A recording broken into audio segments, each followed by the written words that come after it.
I'm Jake with HHA Sports, and today we're going to talk a little bit about our dovetail sights and how they're going to fit on the new Matthews V3X. So as you'll see, I have a Tetra Max Tournament Edition sight on this 33-inch V3X. All of our dovetail sights, the Tetra and the Tetra Max, will fit on the V3X. Also, in the next couple of weeks, you'll see us come out with a shorter dovetail version. It'll just be our short bar version, which will also fit on the V3X on both the 29 and 33-inch model. One question that we've gotten pretty frequently lately is the windage adjustments on your Tetra and Tetra Max bow sights on the new Matthews bow. And this year we came out with the infinite adjust plate, which you'll see on the front end of your sight. So when you... All right, folks, thank you for tuning in to another episode of Bucks of America Podcast Cooking Edition. I'm your host, Jeff Vance. Now, my guest today is very well known in the outdoor media as the SoCal BowHunter. Now, you can find his blog and everything like that online. He also has a YouTube channel. But what this episode we're going to be talking about is we're talking about cooking, as everybody knows. But I'm really excited because he's got 3 dishes that he wants to tell us about. And he sent me the message, and boy, they sound delicious. But I want him to tell us each one, break it all down, and where this all came from. If it was something that was passed down, if this is something he created. I'm going to let him tell a story. So why don't you go ahead, Alan, take it away. All right. Thanks, Jeff. You're welcome. The 3 recipes that I think that I love the most, I'm going to start backwards. I'm going to go with the main dish because that's what you're going to have to start prepping for early. Okay. But it's Venison Stroganoff. It's really simple. But my dad used to make it growing up, and I used to love it because all 3 of these recipes can be used with just any meat that you have in your freezer. I mean, and the reason I like it is because sometimes you'll just take out a package of stew meat or, just chunk meat. Mm-hmm. What do I do with it? Well, this is a perfect example of what you can do with it. So my dad would take stew meat or chunk meat, sear it up with some garlic, just to brown it, and throw it in the crock pot with the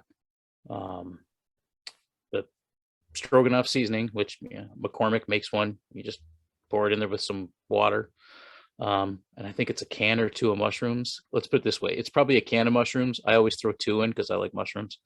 And then you let it simmer for the day. 5-6 hours on low, and then while that's simmering, I like to work up 2 appetizers, and the 2 appetizers, I just call them venison gold medallions and venison poppers. Okay. Now, there's a little bit of prep with each one. The venison gold medallions I got from a teammate of mine when I was playing rugby in New York. And the great thing about these is you marinate them. You can throw the marinade in an hour or 2 before you cook them if you want. And it's real simple. It's sesame oil and molasses. That's it. I sometimes will throw in a little bit of sea salt or something like that just to give it a little tang. But that's it. And you let it sit in the fridge for a couple hours, and it's great just to, while you're talking around the grill, waiting for stuff to cook up, just popping them in your mouth. Let them sit for, a minute or 2 on each side and eat them medium rare. The poppers, everybody's got their own little version of doing it and their different marinades. And I try to keep it as simple as possible. When I've cooked these, I've cooked these for my buddies twice in the last few years. Okay. And we eat every single one of them. Now, I don't like jalapenos, but I love fresh jalapeno poppers. Usually I'll go to supermarket and I'll grab a bag of jalapenos, 12 to 15 jalapenos, because you got to remember you're gonna be cutting them in half and you're gonna double up whatever you've got in there. But the night before, I'll cut up the stew meat or chunk meat into strips, and I marinate it in what's called speedy sauce. Okay. You can find it on Amazon. But back in New York at the state fair, they always had chicken speedies or beef speedies, but mainly chicken speedies. And it's I don't know if it's a Greek type of marinade. It's tangy. It's a vinegar based marinade. But shake it up, pour it all over the meat, mix it in, let it sit overnight. And the poppers real easy. You just cut the jalapenos in half, scoop out the seeds, and then I just take some cream cheese, and I don't even get too crazy with it. I just cut a little corner of the cream cheese off and I squeeze it. I use it like a decorating bag for a cake, and I just squeeze a strip of cream cheese in it. I'll put a piece or two of the stew, the marinated meat, and then I wrap it in a piece of bacon. And each jalapeno gets wrapped in one piece of bacon. And the key with those is, and I pin it down with a toothpick, but I let it sit. I cook them slow, and I'll usually have them prepped, if not the night before, the morning of when I'm cooking, because I'll put them on the grill and let them start to sit for 5-6 minutes, depending on how. You just want to make sure that your bacon is done. Once the bacon is crispy, they're good to eat. And while they're cooking, that's when I cook up those venison gold medallions and burn through those. And then by that time, when you're ready for the main course, you're coming in and you take a 16-ounce container of sour cream. Okay. And you mix it in with the stroganoff, let it sit, and you boil up some egg noodles. And they got to be egg noodles. They got to be light. They got to be big. And once they're boiled up, throw them on your plate and just dump as much of the stroganoff mix as you want over it and go to town. I can't remember a single time growing up that we ever had any leftovers. My brother and I, we would we would eat my dad out of house and home. And he loved it too. So it's a great recipe. Everybody's happy, but you get to try 3 different types of way to prepare venison, and it's easy. It's easy to do. You can do all of it the night before. That is a very delicious recipe right there. Over Christmas, my sister and I were going over recipes for venison, and she came up one that's it's real simple. And let's see here. What it was entailing is it just primarily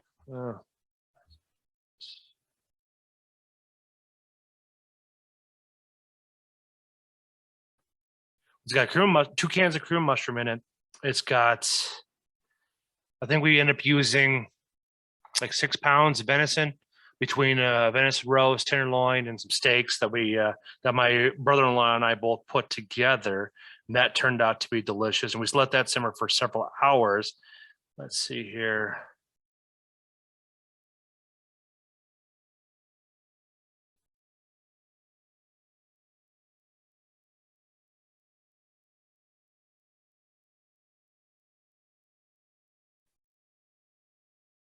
Well, it appears I may have deleted the recipe, so that doesn't really matter anymore, I guess. So I'll leave it at that. But I've posted pictures of it. I just got to figure out where I let the recipe at. So, but anyways, I will always post that in the show notes later on. But it was the way it had the consistency, because we also used beef gravy with as well. And then a couple other, but they're all out of a can. So then you just season taste. But what it ended up doing, and then making it so tender, so it turned into where you could actually create like a beef hot plate with it, because the gravy that came with it, you just put on a piece of bread, throw your meat on there, and put it all together, and it was just a fantastic meal. And my sister has this crazy recipe for potatoes where it's got cream cheese and it's got butter, salt, and pepper, and it's so delicious. Nice. And and she likes having gatherings now because she gets to make it because she doesn't make it very often because it feeds a lot of people, and so it's just the two of them, her and her husband. So it's like she purposely waits for Christmas or Thanksgiving to get together to make this big meal. And so it was a very fun experience, and we all got to have some good food. Excellent. I'm a big fan of good food. Yeah, we both we both know what good food tastes like. Well, Al, thank you for coming on, sharing us these recipes and such. I'll post pictures. If you have pictures, please share them with me because I'd like to incorporate those in the post. So this way then people can see the final product. And if not, I will see what I can come across online and go from there. Sounds good. I know I have some pictures of the poppers for sure. The other ones don't usually last long enough for me to take pictures, but maybe I'll just have to make some. That is true. Yeah, that is the truth when it comes down to making really good food. I've seen my creations disappear real fast. We've gotten really big into making charcuterie boards with venison. We'll get tenderloin and we'll grill them up till they're nice and pink, about 135 in the middle. And then we just thinly slice those up, serve them on a cutting board, and people just demolish them. Nice. All right, my friend. Al, I will let you go. Thank you for coming on the podcast again. I'm looking forward to watching your information pop up on my feed when it comes down to the upcoming SHOT Show. No, thanks for having me. And hopefully there'll be enough content that everybody wants to see. I'm pretty confident you'll come up with something fun to hear. I'm looking forward to seeing your brother's interview and his perspective on the SHOT Show experience. Me too.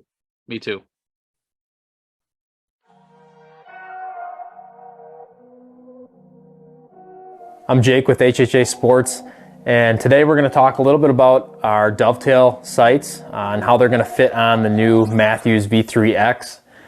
So as you'll see, I have a Tetra Max Tournament Edition sight on this 33-inch V3X. All of our dovetail sights, the Tetra and the Tetra Max, will fit on the V3X. Also, in the next couple of weeks, you'll see us come out with a shorter dovetail version. It'll just be our short bar version, which will also fit on the V3X on both the 29 and 33-inch model.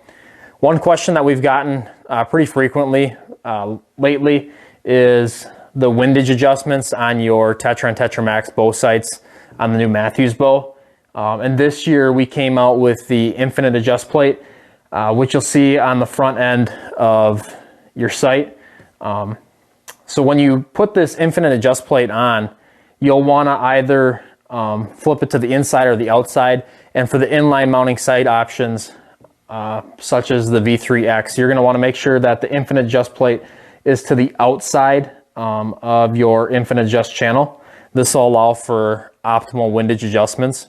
So you'll also be able to find the infinite adjust bracket on our website if you're already shooting a Tetra or Tetra Max Tournament Edition sight. Another way that you can get your HHA to fit V3X is by buying our conversion kit, which you can find on our website at hhasports.com. We'll be selling those at retail around $60. So basically the only thing you'll have to do is you'll have to take apart your sight at the third access point, and you can convert any Tetra or Tetra Max sight. So if you have a fixed frame, you can get that into a dovetail. So like mentioned before, any dovetail sight will fit a Tetra or a Tetra Max, as well as our short bar version. For more information, you can visit our website at www.hhasports.com.